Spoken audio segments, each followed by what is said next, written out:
Shalom, selamat pagi, selamat hari Minggu. Pada hari ini kita memasuki ibadah Minggu Prapaskah ke-6 atau Minggu Palmarum. Dengan tema menyambut Yesus di dalam ketaatan dan akan dilayani oleh Pendeta Dedan Nimrod Simatupang SSI. Jemaat, mari kita memasuki ibadah dengan diawali saat teduh sejenak.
Jemaat, kami undang untuk berdiri. Pujilah Tuhan, hai jiwaku. Pujilah namanya yang kudus, hai segenap batinku. Pujilah Tuhan, hai jiwaku, dan janganlah lupakan segala kebaikannya.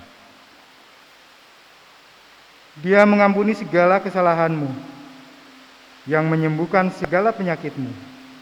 Dia yang menebus hidupmu dari lubang kubur, yang memahkotai engkau dengan kasih dan rahmat.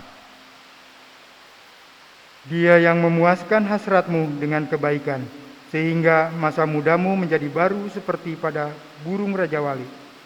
Mari, bersoraklah bagi Sang Raja yang datang membawa damai. Mari kita sambut dengan pujian dari Kidung Jemaat 162, Hosana Putra Daud.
Bapak, Ibu, Saudara, dan juga anak-anak yang Tuhan Allah kasihi, kita mulai kebaktian kita dalam pengakuan bahwa kebaktian Minggu Prapaskah yang ke-6 ini berlangsung dalam nama Allah Bapa, Anak, dan Roh Kudus.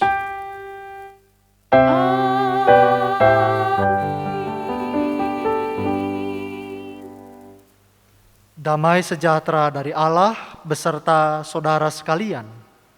Dan beserta saudara juga.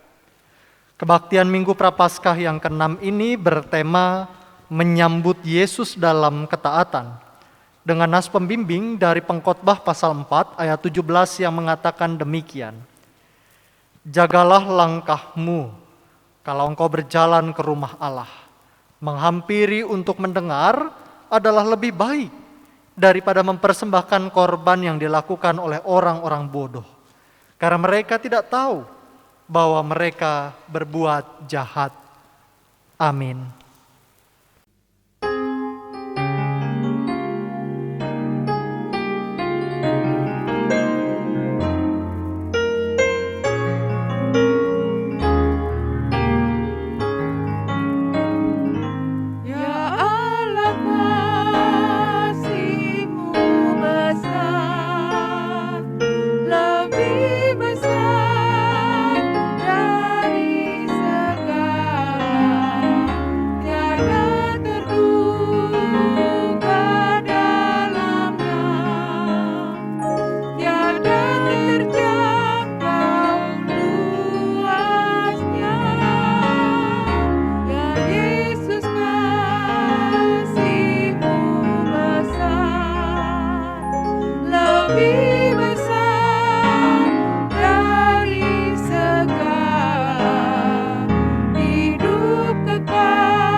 Jemaat dipersilakan untuk duduk.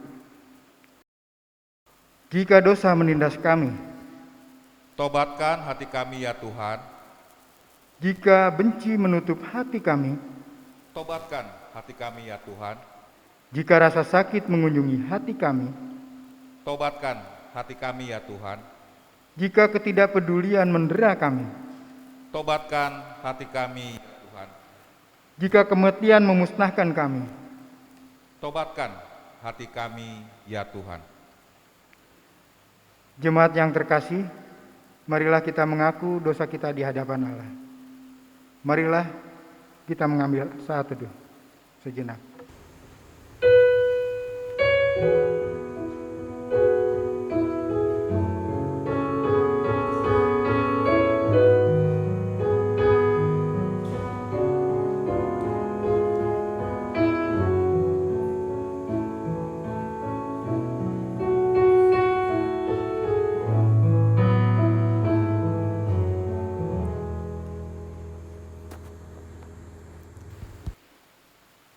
Ya Tuhan yang Maha Kasih, kami datang kepadamu dalam penyesalan, karena kami tidak hidup di dalam kasih-Mu. Kami hendak mengaku, kami menyia-nyiakan anugerah keselamatan dari-Mu dengan pertobatan dan penyesalan yang palsu. Kami hanya menyesali dari mulut kami saja, namun perilaku kami tidak berubah. Ampuni kami ya Tuhan, tolonglah kami untuk dapat hidup menyuarakan damai dimanapun kami berada. Dan mampukan kami untuk memiliki kerendahan hati, agar dapat hidup dalam damai dengan sesama. Dalam nama Tuhan Yesus Kristus kami berdoa. Amin.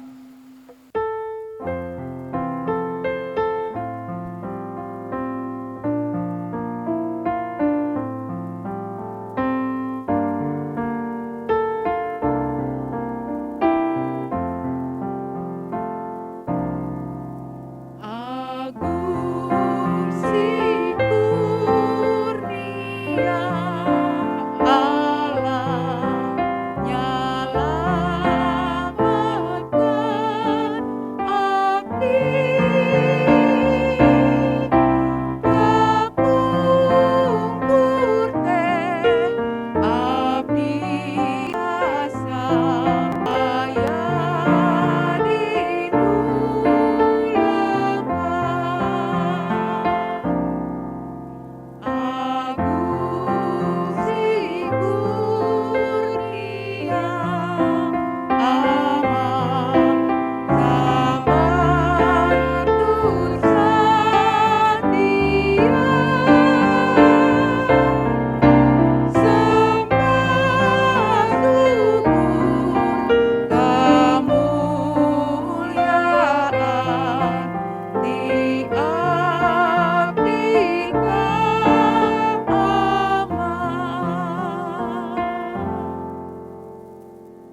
Bapak, Ibu, Saudara, dan juga anak-anak, saya mengundang kita semua untuk berdiri. Anugerah pengampunan diberitakan bagi kita, sebagaimana tertulis dalam 2 Korintus pasal 13, ayatnya yang ke-11 yang mengatakan demikian. Akhirnya saudara-saudaraku, bersukacitalah, usahakanlah dirimu supaya sempurna, terimalah segala nasihatku, sehati sepikirlah kamu, dan hiduplah dalam damai sejahtera. Maka Allah, sumber kasih dan damai sejahtera, akan menyertai kamu.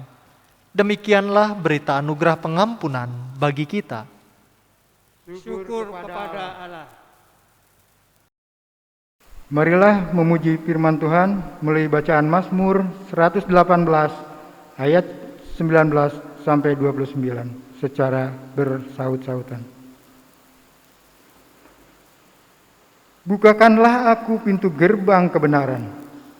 Aku hendak masuk ke dalamnya, hendak mengucap syukur kepada Tuhan. Inilah pintu gerbang Tuhan. Orang-orang benar akan masuk ke dalamnya. Aku bersyukur kepadamu, sebab Engkau telah menjawab aku. Dan telah menjadi keselamatanku. Batu yang dibuang oleh tukang bangunan Telah menjadi batu penjuru. hal itu terjadi dari pihak Tuhan. Suatu perbuatan ajaib di mata kita. Inilah hari yang dijadikan Tuhan. Marilah kita bersorak-sorak dan bersuka cita karenanya. Ya Tuhan, berilah kiranya keselamatan. Ya Tuhan, berilah kiranya kemujuran. Diberkatilah dia yang datang dalam nama Tuhan. Kami memberkati kamu dari dalam rumah Tuhan. Tuhanlah Allah, Dia menerangi kita. Ikatkanlah korban hari raya itu dengan tali pada tanduk-tanduk mezbah. Allahku Engkau, aku hendak bersyukur kepadamu. Allahku, aku hendak meninggikan Engkau. Bersyukurlah kepada Tuhan, sebab Ia baik. Bahwasanya untuk selama-lamanya kasih setianya.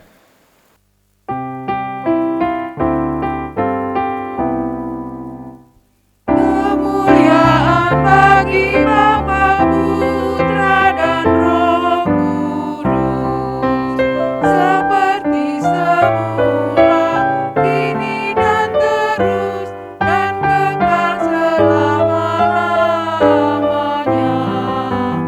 Amin.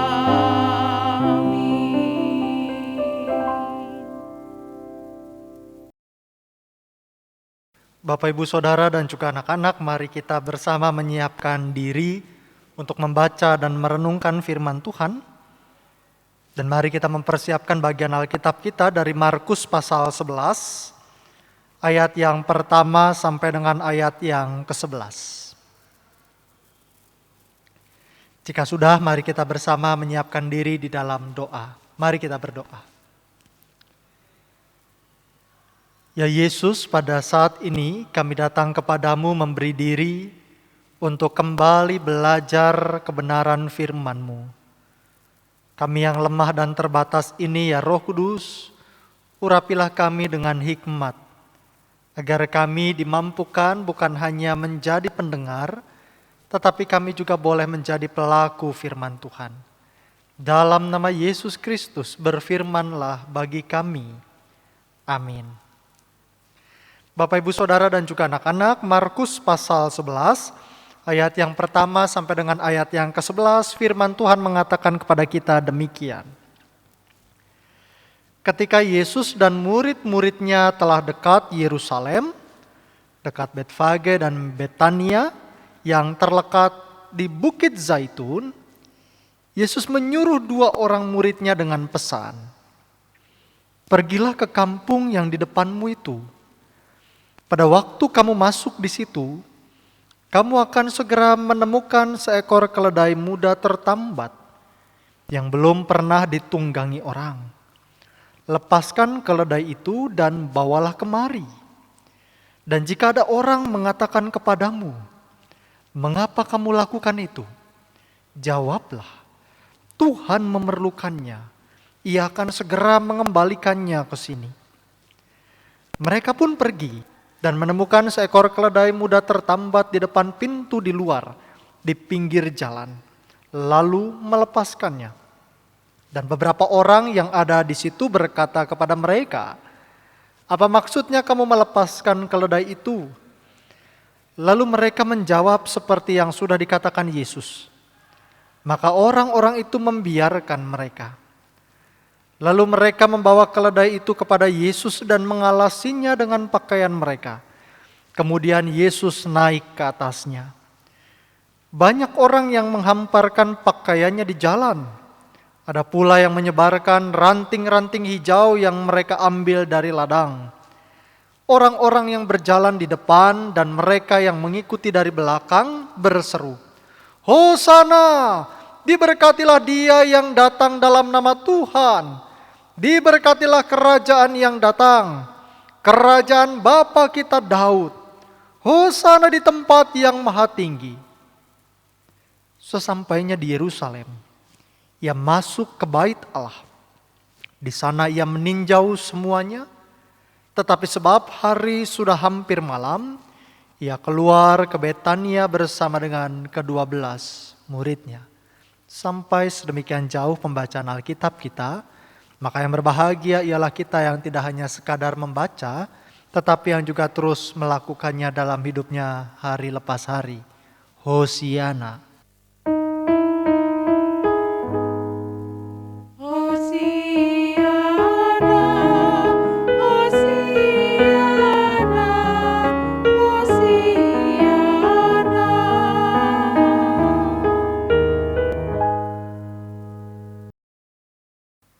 Bapak, Ibu, Saudara, dan juga anak-anak, hari ini kita sudah sampai di Minggu Palmarum, Minggu Prapaskah yang ke-6, dan ini menandai dimulainya Pekan Sengsara atau Minggu Sengsara Tuhan kita Yesus Kristus.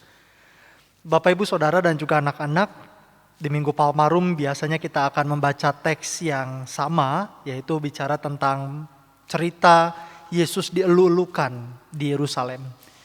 Ini satu perjalanan yang panjang dan juga bukan perjalanan yang mudah. Bukan tentang ke kota mana, bukan tentang berapa kilometer panjangnya, tapi ini adalah perjalanan panjang di mana di dalamnya ada satu rencana besar Allah yang mau dinyatakan. Perjalanan panjang karena setelah ini akan ada banyak hal yang terjadi dan diceritakan begitu padat. Ini adalah satu gerbang memasuki Pekan Sengsara. Nah, apa yang kita baca hari ini adalah peristiwa tentang Yesus dielu-elukan di Yerusalem. Dalam catatan Injil lain diceritakan bahwa orang banyak melambai-lambaikan daun palem dan mereka berteriak, berseru, "Hosana, diberkatilah dia yang datang dalam nama Tuhan." Nah, Bapak, Ibu, Saudara, dan juga anak-anak, cerita tentang Yesus dielu-elukan di Yerusalem ini memang cerita yang penuh dengan simbol.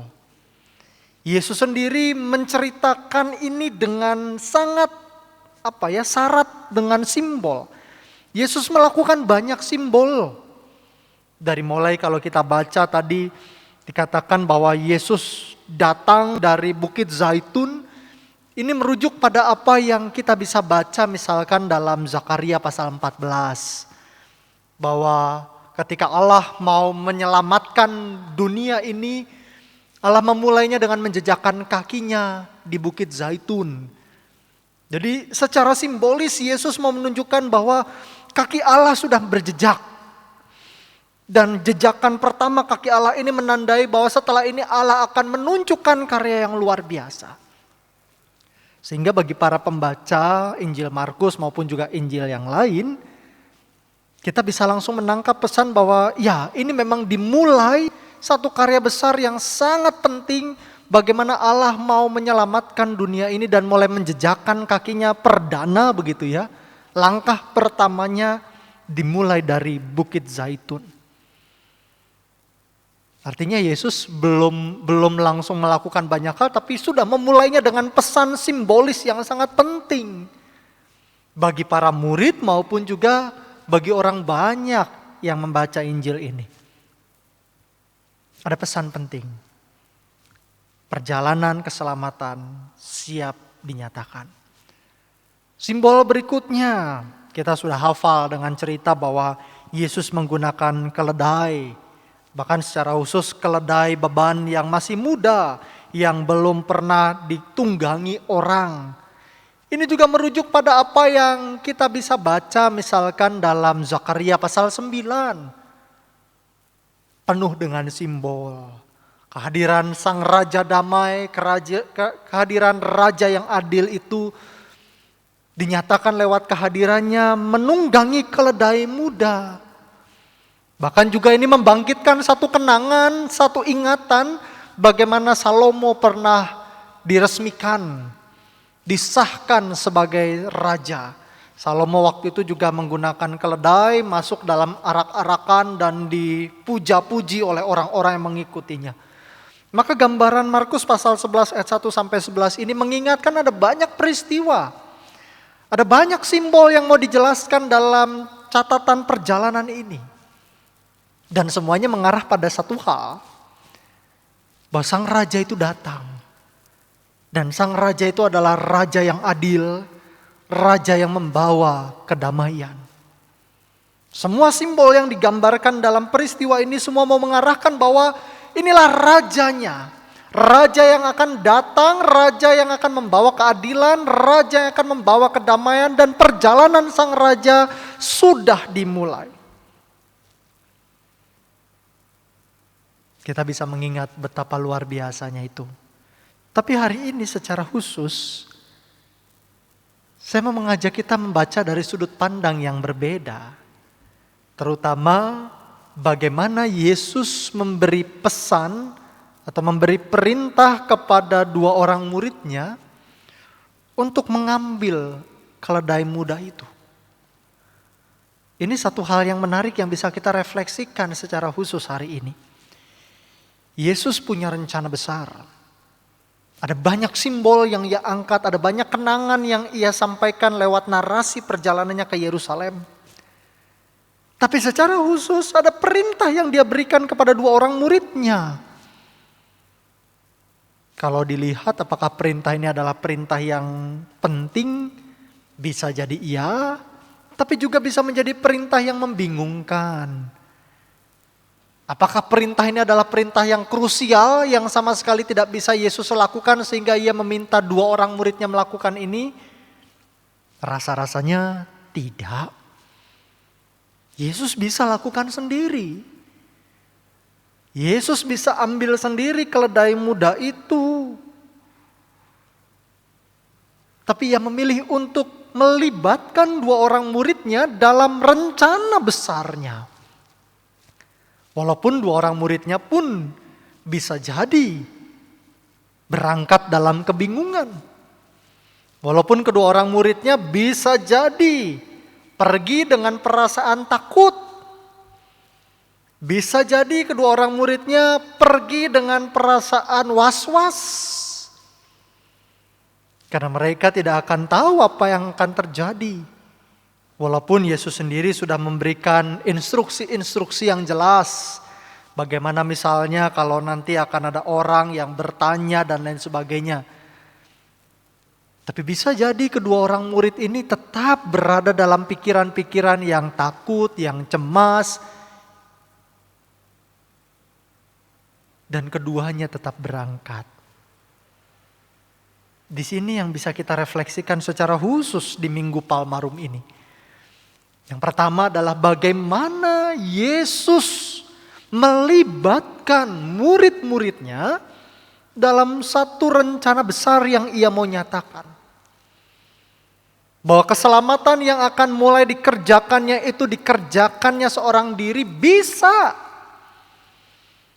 Bahwa keselamatan yang mau dikerjakan oleh Allah tidak memerlukan orang lain, dikerjakan sendiri. Itu sangat mungkin. Allah Maha Kuasa. Allah Maha Hebat. Bahkan apakah tanpa keledai Allah masih bisa menyelamatkan dunia ini? Bisa. Sangat bisa. Tetapi ada pesan yang mau disampaikan. Bahwa Allah melibatkan Bukan hanya melibatkan 2 orang murid kalau kita bisa baca ya, tapi juga melibatkan seluruh bagian ciptaan yang lain termasuk keledai muda itu. Ketika Allah mau menyelamatkan dunia ini, ketika Allah mau berkarya, Allah melibatkan ciptaannya, termasuk kita semua. Oleh sebab itu ketika ada seorang teolog yang bernama Friedhelm, dia mau mengingatkan bahwa sejatinya Allah itu terus-menerus memberikan satu pemahaman bahwa Allah adalah Allah yang mau berelasi dengan kita. Allah adalah Allah yang terus mau membangun komunikasi yang baik dengan kita. Allah yang dengan segala kehebatannya masih terus mau mengajak serta kita. Walaupun sebenarnya kalau ditanya seberapa penting melibatkan kita, apa gunanya kita di hadapan Allah, enggak berguna pun bisa dikatakan begitu. Apakah karena kita lalu kemudian Allah terbantu? Enggak, bukan. Apakah karena sebegitu Allah membutuhkan kita untuk bisa melakukan pekerjaannya? Enggak. Allah melibatkan kita karena Allah terus-menerus mau membangun relasi yang baik dengan kita. Minggu lalu kita sudah belajar bagaimana perjanjian yang baru itu inisiatifnya adalah dari Allah. Bahkan Allah yang menyiapkan darah perjanjian yang baru. Maka hari ini kita pun bisa membaca kembali bahwa inisiatif untuk memulihkan relasi, inisiatif untuk berjalan bersama, inisiatif untuk kita bisa berhubungan baik, komunikasi baik selalu datang dari Allah. Allah melibatkan kita terus. Allah mengajak kita terus. Bukan karena saya dan Bapak Ibu Saudara sekalian dianggap penting, bukan. Tapi karena Allah menginginkan, ayo bareng yuk. Ketika kita adalah satu, maka kita juga menjadi satu dalam mengerjakan karya keselamatan.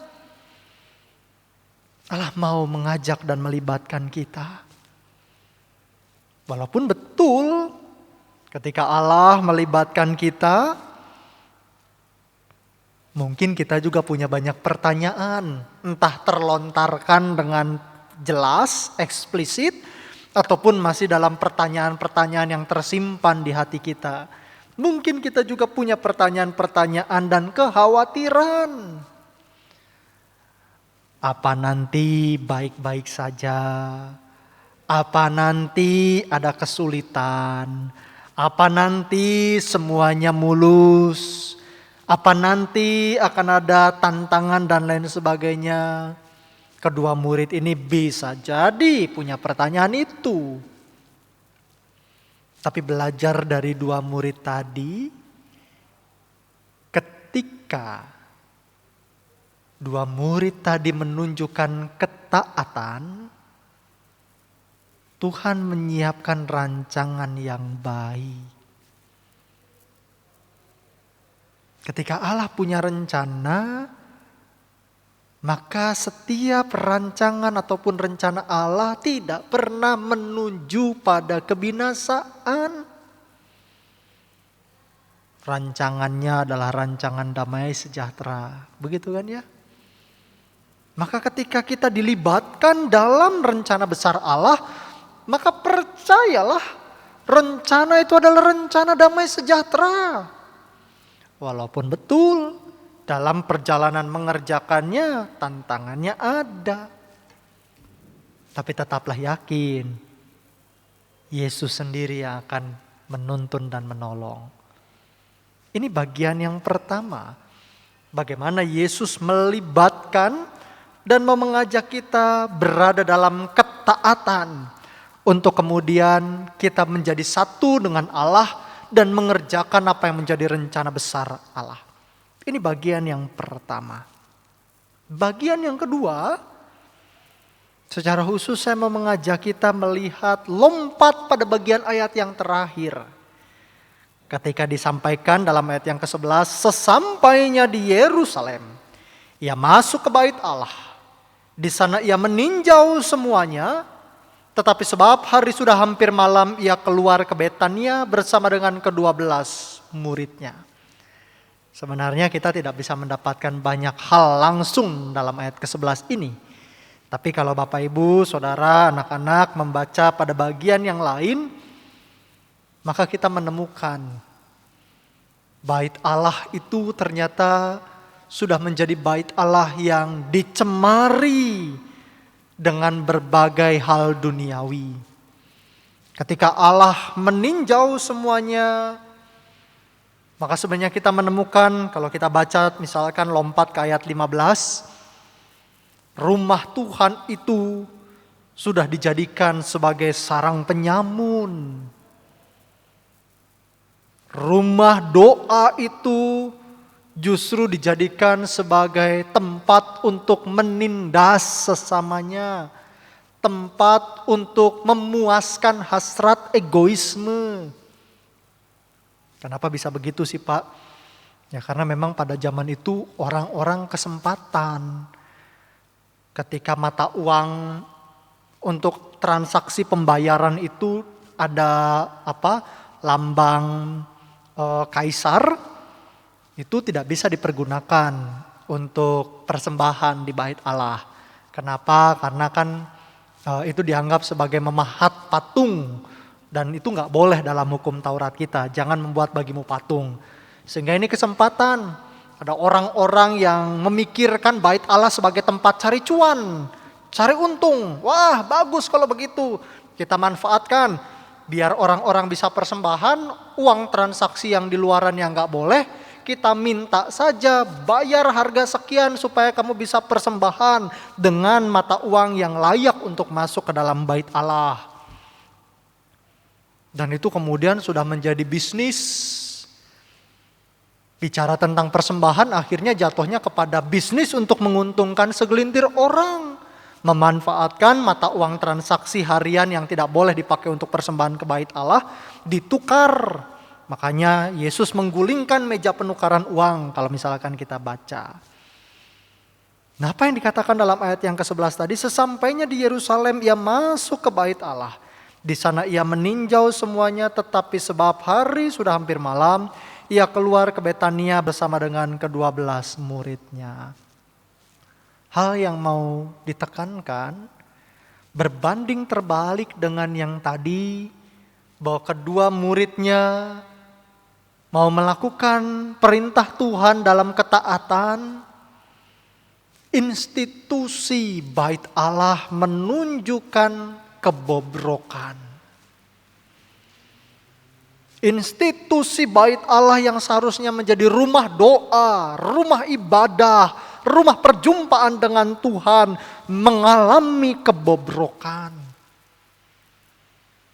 Maka di Minggu Palmarum ini juga saya mau mengajak kita sebagai gereja, bukan hanya sebagai pribadi, tetapi gereja sebagai persekutuan dan institusi, kembali juga mau berkaca. Kalau hari ini Yesus meninjau pelayanan kita sebagai gereja Tuhan, sebagai persekutuan. Kalau hari ini Yesus meninjau pelayanan kita gereja sebagai institusi. Mentalitas pelayanan kita adalah mentalitas yang seperti apa? Adakah gereja persekutuan ini, institusi gereja ini kembali pada hakikatnya sebagai rumah doa, rumah persekutuan, rumah perjumpaan dengan Allah, rumah untuk kita bisa saling menumbuhkan, sehingga kita semua boleh bertumbuh dalam ketaatan. Atau kita tidak lagi mementingkan itu. Orang mau taat bodo amat. Orang mau ribut bodo amat. Orang mau bertumbuh atau enggak bodo amat. Dan itu menjadi otokritik buat kita. Termasuk juga buat saya sebagai seorang pelayan Tuhan. Sebagai seorang pendeta jemaat. Minggu Palmarum ini mengajak kita, apakah kita juga masih bisa taat? sebagai institusi gereja melakukan bagian kita. Apakah institusi gereja GKP Jemaat Bogor ini masih menjadi institusi yang merekatkan setiap anggotanya, sehingga setiap anggotanya bisa bertumbuh dalam ketaatan? Atau kita hanya membiarkan gereja ini berada, bangunan fisiknya, tetapi sudah tidak lagi mempedulikan isinya? Maka Bapak Ibu, Saudara dan juga anak-anak, hari ini gereja memang masih dilakukan secara daring. Gereja secara fisik ini lebih sering kosong. Tetapi makna gereja sebagai institusi persekutuan juga harusnya ada di rumah kita masing-masing. Apakah kita juga masih dalam ketaatan menjadikan institusi gereja kita, keluarga sebagai institusi gereja, sebagai rumah doa? Kalau hari ini Yesus meninjau, Yesus melihat keluarga kita masing-masing, Yesus melihat persekutuan gereja yang kecil, yaitu keluarga kita masing-masing. Adakah keluarga kita menjadi rumah doa? Adakah keluarga kita menjadi rumah ibadah? Atau kita sudah jatuh dan keluarga kita disebut oleh Yesus sebagai sarang penyamun? Mari kita menyiapkan diri. Belajar yang pertama ketaatan. Yesus melibatkan kita. Yesus mengajak serta kita dalam karyanya yang luar biasa. Dan yang kedua, Yesus mengajak kita sebagai gerejanya, sebagai gereja yang adalah persekutuan, sebagai institusi gereja, untuk tetap ingat, untuk kita tetap taat, menjadikan gereja sebagai rumah doa. Menjadikan keluarga yang adalah gereja sebagai rumah doa dan tempat perjumpaan kita dengan Allah. Maka selamat memasuki minggu sengsara, pekan sengsara. Dan biarlah di minggu sengsara ini kita semakin mempersiapkan hati menyambut karya yang luar biasa, darah perjanjian baru yang dicurahkan bagi kita lewat karya salib Kristus. Amin.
Jemaat yang terkasih dalam Tuhan, kami undang untuk bangkit berdiri.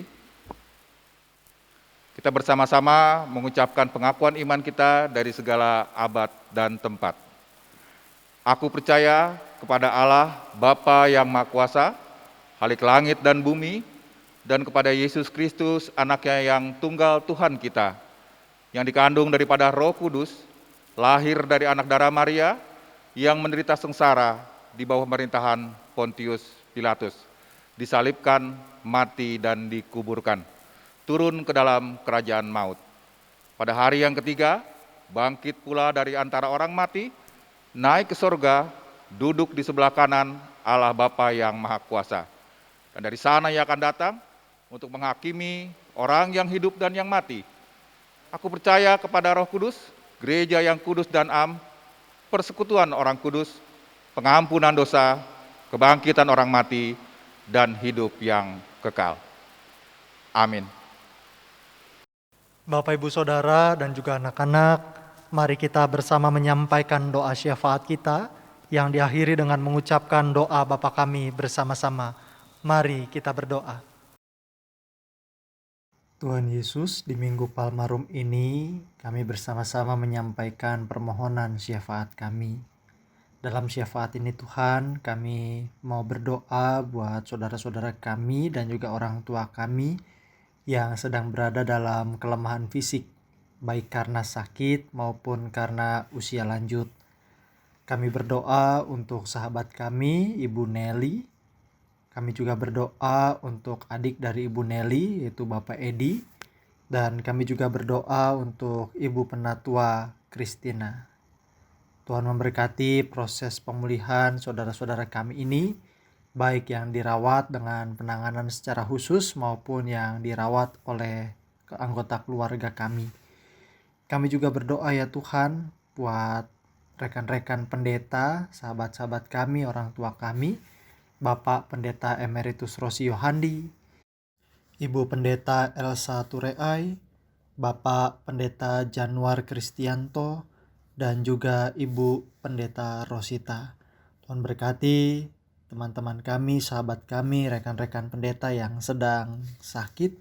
Biarlah Tuhan yang memulihkan sehingga sahabat-sahabat kami kembali dapat melayani dan menggembalakan umat pimpinan Tuhan. Kami juga berdoa untuk orang tua kami, Bapak Tripang Ripto, Ibu Muriati, Ibu Siti Wasiah, dan juga Ibu Lim Winio. Biar Tuhan boleh menyertai setiap orang tua kami dalam usia lanjut mereka semua. Kami juga berdoa ya Tuhan untuk gereja Tuhan, terkhusus untuk persiapan yang dilakukan untuk merayakan hari ulang tahun yang ke-149 untuk GKP Jemaat Bogor. Kami bersyukur untuk setiap kasih dan penyertaan Tuhan sehingga kami boleh sampai pada usia 149 tahun. Biarlah kami terus dimampukan untuk berkarya, untuk melayani Tuhan, dan untuk menjadi dampak yang baik buat lingkungan di sekitar kami. Dan jika nanti di dalamnya pada tanggal 31 Maret akan juga dilakukan pergantian tahun program, biarlah kami juga dengan penuh syukur merayakan penyertaan Tuhan di sepanjang tahun yang telah lalu, sekaligus dengan penuh semangat dan optimistis melangkah melakukan berbagai dinamika pelayanan di tahun program yang baru. Kami juga berdoa untuk rangkaian kegiatan Hari Gerejawi, baik Kamis Putih, Jumat Agung, Sabtu Sunyi, dan juga Minggu Paskah. Tuhan berkati agar rangkaian kegiatan Hari Raya Gerejawi dapat membuat kami semakin menghayati iman Kristen, dan kami juga boleh bertumbuh bersama-sama dengan keluarga dan jemaat Tuhan. Terkhusus kami juga memohon Tuhan boleh menolong dan memampukan saudara-saudara kami yang pada saat ini melayani sebagai panitia Hari Raya Gerejawi. Mereka yang pada saat ini tengah mempersiapkan berbagai acara khusus, baik HUT GKP Bogor maupun juga Paskah. Biar segala persiapan yang dilakukan semuanya boleh dikerjakan dengan penuh sukacita, dan Tuhan juga yang memampukan agar kami semua sebagai jemaat Tuhan boleh ambil bagian dan juga boleh terlibat dalam kegiatan-kegiatan yang akan dilakukan. Kami juga berdoa ya Tuhan untuk gereja Tuhan dimanapun kami berada, baik GKP maupun gereja-gereja lain di Indonesia bahkan di dunia. Biar gereja Tuhan terus boleh terpanggil melakukan karya yang nyata, karya yang berdampak, terkhusus di masa pandemi COVID-19 ini. Biar gereja Tuhan terus boleh hadir, bukan hanya menguatkan secara mental, secara teologi, tetapi juga bisa hadir menjadi sahabat bagi saudara-saudara kami yang pada saat ini sedang terjatuh. Kami berdoa secara khusus untuk proses vaksinasi COVID-19 yang pada saat ini sebagian besar sudah mulai dilakukan dan sebagian lagi masih dalam proses pendataan. Tuhan memberkati agar prosesnya boleh berjalan dengan baik dan lancar. baik dosis pertama maupun dosis kedua. Kami juga berdoa untuk proses penanganan berbagai dampak, baik dampak pendidikan, ekonomi, bahkan sosial. Berkati pemimpin kami agar mereka betul-betul bisa mengambil kebijakan yang terbaik di tengah situasi yang memang tidak mudah ini ya Tuhan. Kami juga percayakan agar pemimpin kami juga bisa mengambil kebijakan-kebijakan yang adil buat seluruh bagian rakyat Indonesia. Terkhusus Tuhan, kami juga berdoa buat saudara-saudara kami yang pada saat ini masih berada di pengungsian karena bencana alam yang dialami.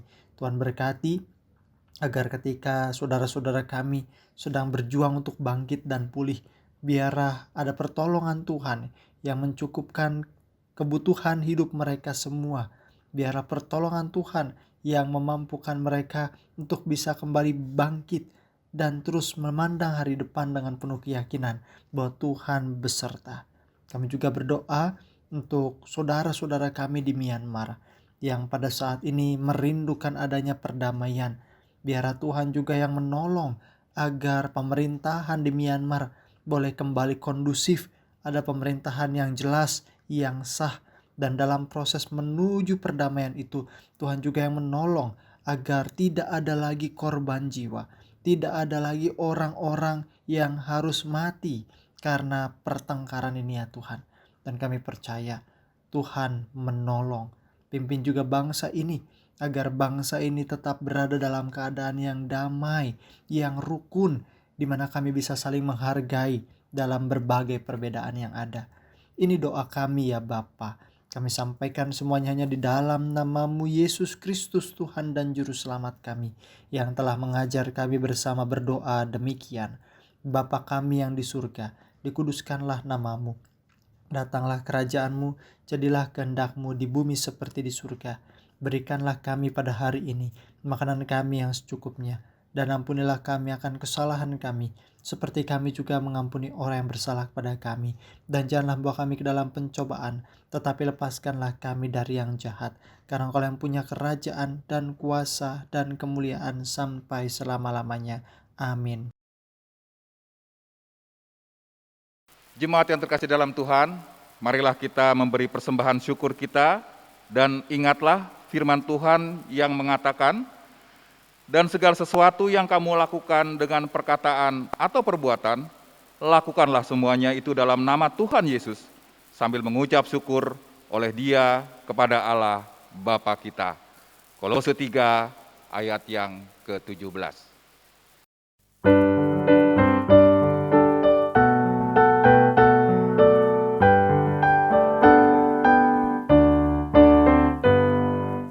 Nun manuyun nuni manggung atur syukur sehun nuhun.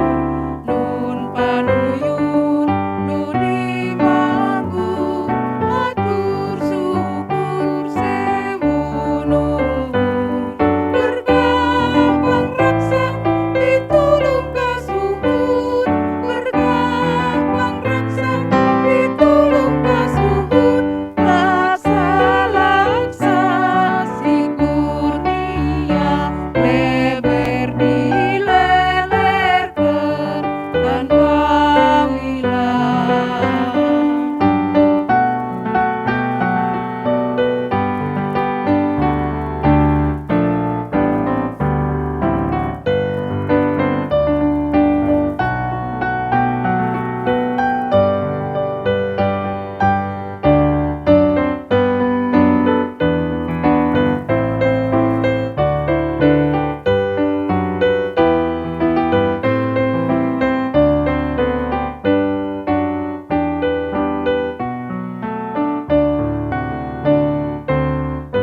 Bapak, Ibu, saudara-saudari dan anak-anakku yang dikasih dalam Tuhan, kami undang untuk bangkit berdiri. Kita akan bersama-sama menyerahkan persembahan kita di dalam doa. Mari kita berdoa. Ya Tuhan, dalam kebaktian ini, mampukan kami untuk memberikan persembahan kepadamu. Kami ingin memberikan persembahan kami melalui gerejamu, dalam memelihara gerejamu dan mewartakan kasih-Mu. Melalui persembahan kami, nama-Mu tetap dimuliakan senantiasa. Di dalam nama Tuhan Yesus Kristus, kami berdoa dan mengucap syukur. Amin. Bapak, Ibu, Saudara, dan juga anak-anak, Tuhan punya rencana besar untuk keselamatan dunia ini. Dan ketika Allah punya rencana, Allah juga melibatkan kita dalam rencananya.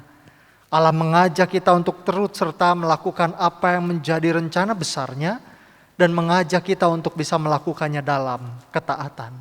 Ku mau berjalan dengan juru selamatku.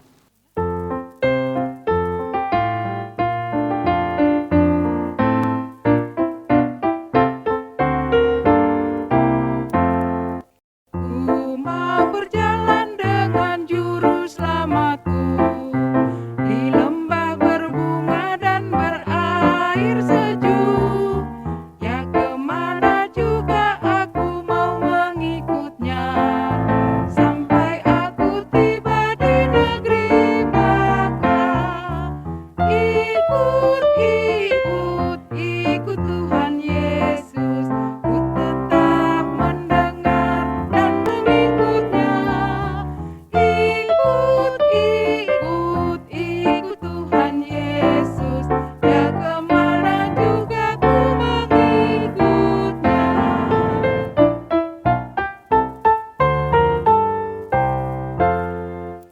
Ku mau berjalan dengan juru selamatku di lembah gelap, di badai yang menderu.